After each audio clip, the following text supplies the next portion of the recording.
Over the next 7 days, the Washington Journal will be focusing on key battleground states in this election year with political reporters and analysts on the ground. We'll examine what's changed since 2020, what public policy issues are motivating voters this year, and take a look at the recent political trends that could give us clues on how the state might vote. Joining us right now from the state of Georgia in Atlanta, Rahul Bali, political reporter for WABE Radio. He's been on this program before talking about Georgia, the Peach State. Mr. Bali, welcome back to the program. Good to be on again. Let's start with a simple one. Why Georgia as a battleground this year? It was the closest state 4 years ago, and a lot of the dynamics that you had 4 years ago are still here, whether it's demographics or the questions around both candidates voting for or against them. Let's start with then that demographics. It was in 2020, if I got my numbers right, that Joe Biden barely won the state, 49.51% over former President Trump. So let's start with that. When it comes to those demographics, those numbers, what's changed? What stayed the same?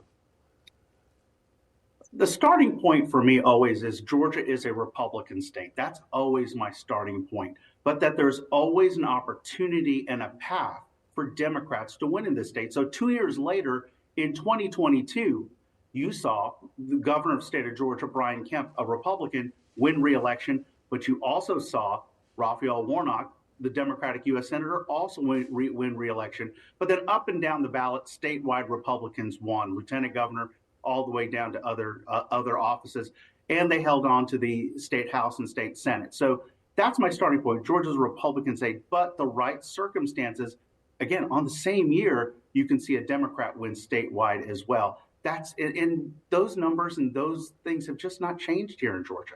11 million or so people in the state. You say it's a Republican state. How does that break down, Republican, Democrat, or otherwise, or does the state chart it that way? Tell us. So in the state of Georgia, we don't have voters register by party. We have about 7.1 million active voters in the state of Georgia. Look, again, you saw Governor Brian Kemp win his reelection, I think about 53%. But then you saw Raphael Warnock get to a runoff and then win in a runoff against Herschel Walker. The challenges there was some of the voters didn't come back and some of the voters were uncomfortable with Herschel Walker. So again, when we look at the state of Georgia, we don't have party registration.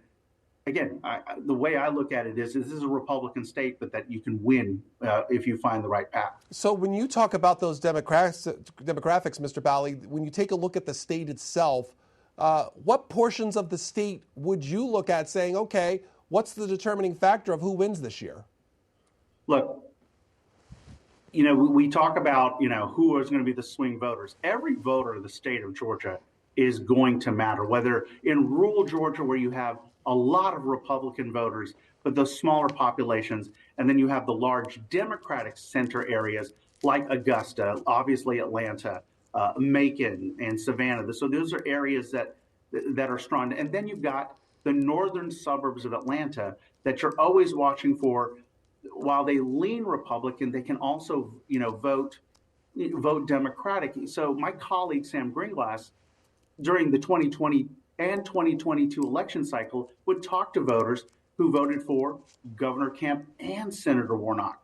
When I went to the farther outreaches, I would run into voters who just skipped the Republican ballot. They were, for example, uncomfortable with Herschel Walker as a Senate candidate. So you just see them skip that race.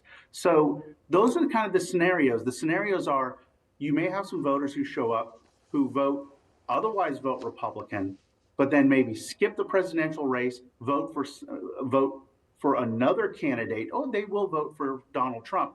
That's what you're watching for, is what are those small shifts? And let me give you one interesting point. I've talked in the past 2 weeks, I've talked to 2 Republican candidates who tell me that in their internal polling, they are running just ahead of former President Trump. Again, that could be the margin here in the state of Georgia. The other margin, and you've probably seen the headline as much as a lot of people about the early voting, over 1 million coming in so far. What does that number mean to you? To break that down for us. So we actually had Saturday and Sunday voting as well. As of now, we're at 1.4 million voters have already cast a ballot. As I mentioned, we have 7.1 million active voters, that's almost 20% have already cast their ballot, and we still have 2 more weeks to go of in-person early voting and absentee voting. A couple of the numbers that have jumped out at me: the vast majority of counties have hit 20%. There were a couple of Democratic areas that jumped out at me: Augusta, Savannah, and Macon. These are Democratic areas. Their numbers are in that 14, 15, 16% range, so a little behind the rest of the state. So a couple of Democratic counties with not as high numbers. But the other number that jumped out at me, some of the analysis, 55% of those voters are women. So, you'll have some people say, look, we're doing great in Republican counties, and you'll have some Democrats point out that women are voting in bigger numbers than men, and that may portend something for Vice President Harris. We take a look at the battleground state of Georgia today with Rahul Bali joining us from Atlanta, WABE. If you want to ask him questions about the state, 202-748-8001. If you support former President Trump and J.D. Vance, 202-748-8000. If you support Vice President Harris and Governor Walz. If you are undecided or support others, it's 202-748-8002 and 202-748-8003 for Georgia residents. And if you want to call specifically and ask about your state during this time, feel free to call that number and ask. Mr. Bali, I guess the candidates then, from what you've said, making repeated trips to the state. Tell us where they're visiting. Also, at the same time, tell us about the ground game that both candidates have in the state. So let me talk about the ground game. So a week ago, I spent some time inside a Republican campaign office for former President Trump and inside one for Vice President Harris. Number one message from both sides: vote early, vote early, vote early. Otherwise, do you have a plan to vote? And that was the number one message I was hearing from both campaigns and from their volunteers. Their volunteers were picking up the phone. They were phone banking. And one of them was mentioning, hey, look, we just got hit by a hurricane. You need to be prepared. You need to go ahead and vote early in case something happens. Other people mentioned long lines. Hey, you don't want to be caught by long lines on Election Day.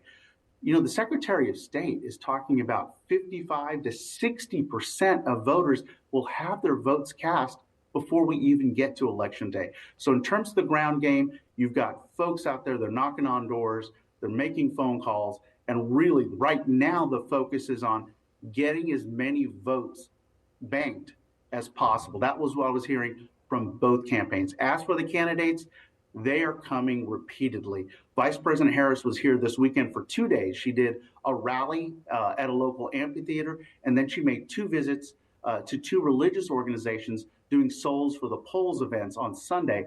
She's going to be back. The vice president's going to be back this coming Thursday doing a rally with former President Barack Obama, which I believe is going to be their first joint rally together. Former President Trump, he'll be here the day before on Wednesday. Again, he was here last week as well.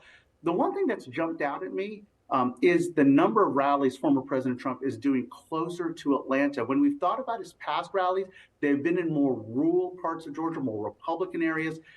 His last rally was in Cobb County, suburban Atlanta. His next rally is in Gwinnett County, also suburban Atlanta. So, that's probably one thing that I've noticed. Is it an outreach or just getting more media attention? Those are the 2 things that have jumped out at me. If we got our information correct, how many electoral votes up for grabs in Georgia, and how do they get parsed out depending on who wins? It's winner take all, 16. And so some of the other details that we got from the state, as far as we talked about the population itself, the unemployment rate at 4.1%, that median household in the state, 75,000 or so, and about 13% of those persons in poverty. With that and say, when people vote in Georgia, as you see it, what are the top issues? Is it economic, or are there other things that people are interested in as they head to the polls? It really, when you talk to voters, it's both sides mention the economy. And then Republican-leaning voters, they bring up immigration. And when you talk to Democrat-leaning voters, they bring up abortion. So it's really been those 3 issues. People will mention other issues, but it's really those 3. When you talk to voters, that's what's bringing to the polls. Again, our guest with us, and it's 202-748-8001 if you support President Trump, former President Trump, 202-748-8000. If you support Vice President Harris, 202-748-8002 for those undecided or support others voters. And then Georgia residents, a line for you, 202-748-8003. Mr. Bali, recent court decision overturning some previous decisions made, but one of those dealt with the whole issue of hand counting. For those who have been following closely, tell us about this decision and its importance. So the Republican-led state election board added, really at the 11th hour, this idea of, at the polling location, count the number of ballots, not the number of votes, the number of ballots, and to match that with the number the machine in that precinct would have.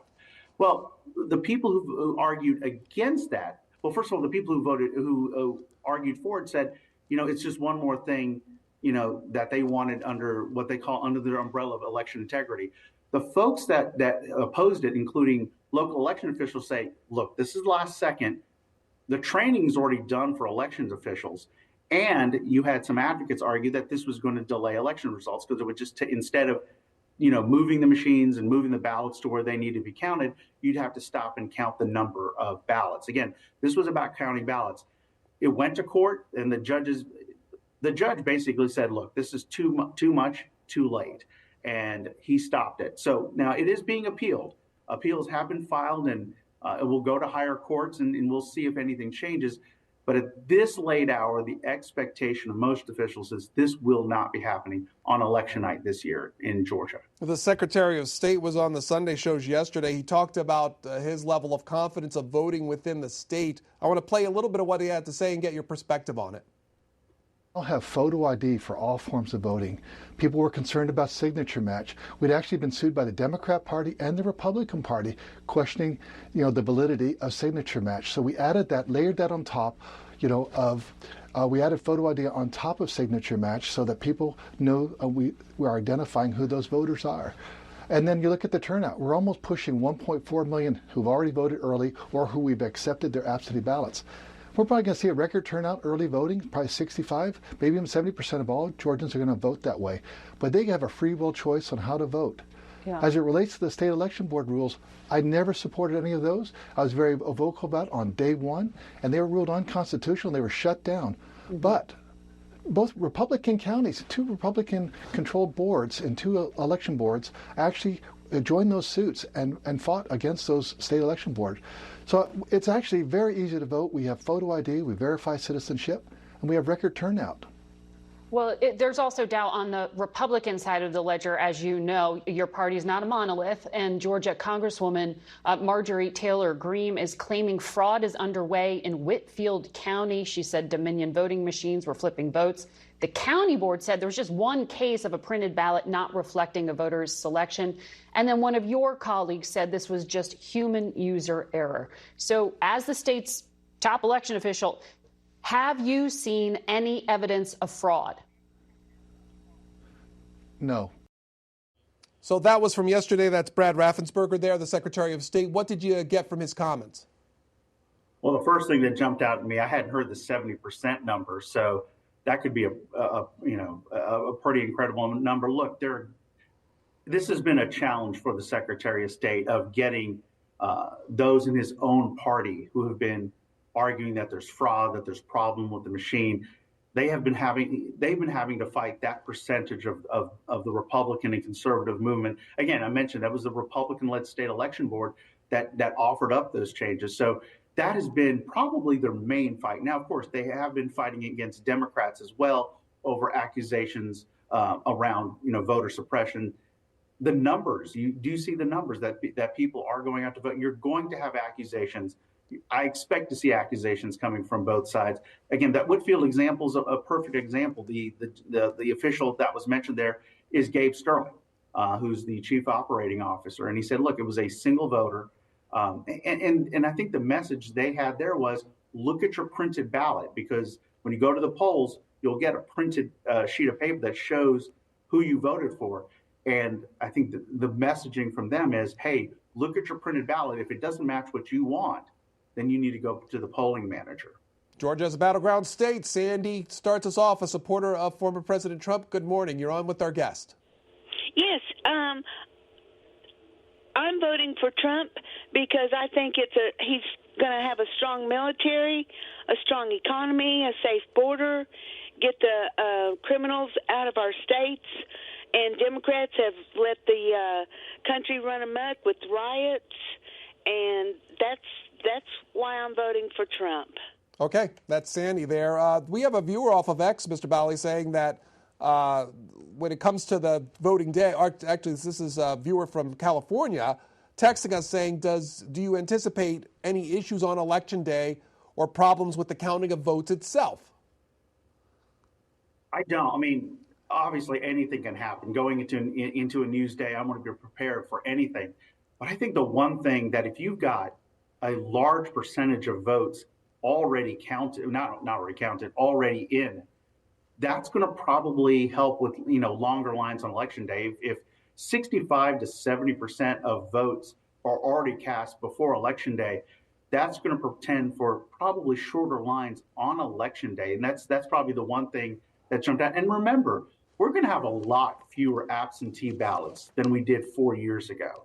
So the counting of those, that's going to be quicker as well. You're going to have more people voting on voting machines in the state of Georgia. Now, there's always going to be challenges, whether, the large counties. Look, I want to remind people, long before, 2020 or 2016, it always was in Georgia that the smaller, more Republican counties would come in earlier, and then the larger, more Democratic counties would come in later in the day because they just had more votes to count, and you'd start seeing swings. Now, will those be smoothed out? Possibly, but that's always kind of how it's been in Georgia. So in terms of issues, obviously weather. I think that's the one thing that always jumps out at you.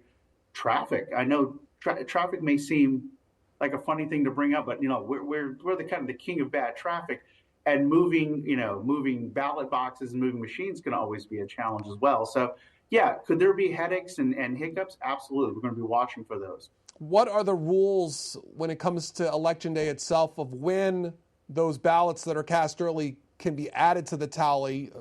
How does that work? So each county, and I'm trying to remember this off the top of my head, each county is allowed, they have to give public notice about when they're going to start counting. Now, nothing's going to be counted until Election Day. Let me make that very clear. That won't happen until then. But the timing, counties can decide that, and I think someone will correct me, of course, if I'm wrong on that. But everything's going to be counted, and then you do have military ballots that'll be allowed to come in to the end of the week. That's an important community here in Georgia. We have large bases in Augusta, in Macon, and in Columbus. So those are other things that I'm going to be watching for as well. But generally, everything's going to be counted on Election Day. Some things will be shifted a little earlier in the day, though. We have a lines for Georgia. This is Dick in Sharpsburg, Georgia. Dick, go ahead. Yes, sir. I have called 42 state representatives. I've called every federal representative and senator and what's his nose, Kemp and Rattlesberger. And my question to those people is, what if you commit treason through voter fraud in the state of Georgia? What is the penalty for committing treason through voter fraud in the state of Georgia? Not one of them people can give me an answer. Not one. And I've even asked our personal attorney, what is the punishment, instead of getting up in front of some bureaucratic judge that can make your decision. Let's set a penalty. So, caller, for all that said, why is it a concern for you in your state? In Georgia? Yes. You didn't see the video of the women hauling the boxes and suitcases out from under the table when they got flooded with an overrun urinal? Why haven't you ever had the Sousa on about his documentary about the 2,000 mules. If I was president of the United States, there'd be 2,000 people hanging from a tree. Okay, I'll leave it there. And Mr. Bali, when it comes to the larger issues of voter fraud and those who might share the caller's sentiment, how would you respond to that? Look, what's happening here in Georgia, and the perfect example is what you mentioned with what happened in Whitfield County. You're seeing election officials on the local and state level respond faster when something like this happens. What he brought up with State Farm Arena, that ended up being debunked, okay? About the suitcases of ballots. Same with, but what you're seeing now is faster responses. You had Whitfield County respond to that issue with the one voter. You had state election officials respond faster. So when these claims come up, they're being responded to much faster. That's what we're seeing here. Mr. Bali, let me take you back in time a little bit, because a viewer off of X brings back the 2020 election, that time when President Trump at the time was asking the Secretary of State to find those votes to help him sway the results. How much of that still hangs over the day in and day out of the electoral process there in Georgia? It does. It does, because you get that sense when you're at the state election board, okay? Those folks who believed that happened in 2020, falsely believed that happened in 2020, they still bring it up there. And the former president does hint at it. He hinted at it in his most recent rally, not directly saying that, the election was stolen, or it says something happened in 2020. So you'll hear him say that. So is it inferred to? Yes. Is it brought up? Absolutely. And I think that's the reason you see, again, back to what I said before, you have the immediate responses when someone brings up an accusation. That said, what's the status of the Georgia election interference case that was brought by the Fulton County District Attorney? So that is basically on hold right now. That's the best way to describe it. You've had a few people who have pleaded in those cases, but basically the case is on hold right now. Let's hear from Joe. Joe, supporter of the vice president in Baltimore, on talking about Georgia and its election or battleground state status. Joe, good morning. Good morning. I'll be supporting Vice President Harris. I was considering Chase Oliver. I heard him here on C-SPAN, and he sounded pretty interesting. But there was a caller earlier who got cut off for saying adult words about genitalia. And just as a point of decorum, I've heard in the last month the S word twice and the F word once from anchors quoting and in a speech by a politician. And I don't know what the FCC regulations are for quoting, if that's different, but when a caller can't speak on C-SPAN because they're using language that the former president of the United States used, that lack of, if that's not appropriate for civil discussion, that they need to be removed from the conversation. I mean, perhaps that says something about the person that they're quoting. Okay, that's Joe there. Let's hear from Doug. Doug in Florida. Go ahead. You're next up. Hi, good morning. Thank you for having me on. I am supporting Vice President Harris and Tim Walz for president. I just want to thank you guys talking about election results. I'm in Florida. When the last election occurred, there were pamphlets from Trump saying it's safe to vote by mail. He was sending it to people in Florida, and the messaging around the country was it's not safe to vote by mail. So I like how this gentleman online is saying more people are going to vote in person, so that should be secure. And Republicans like Marjorie Taylor Greene and this other gentleman, Elon Musk, talking about the Dominion voting machines and the false information there. Just want to give it a shout out that Fox was sued for misleading people about this unsubstantiated information. So God bless USA. Thank you for all you do. Thanks. Bye. Mr. Bali, when it comes to elections workers and poll workers, we saw a new series of rules put in after the 2020 election. How do you think that's impacted voting overall, and what does it mean for the poll worker today?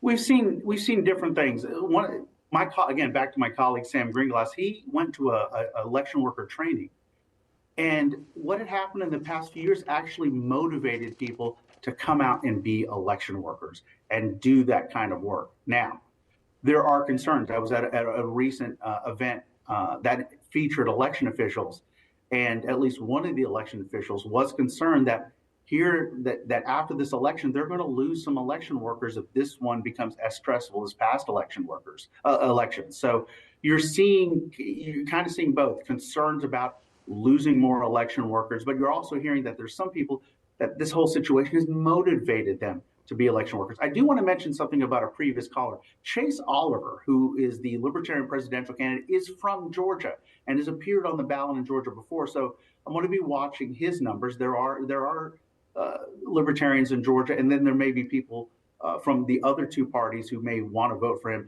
And Jill Stein, the Green Party candidate, she's on the ballot for the first time. We've not had a Green Party candidate on the ballot in Georgia, and I actually saw a billboard for her for the first time this weekend when I was driving on the highway. So I'm going to be watching also the numbers around those two candidates as well.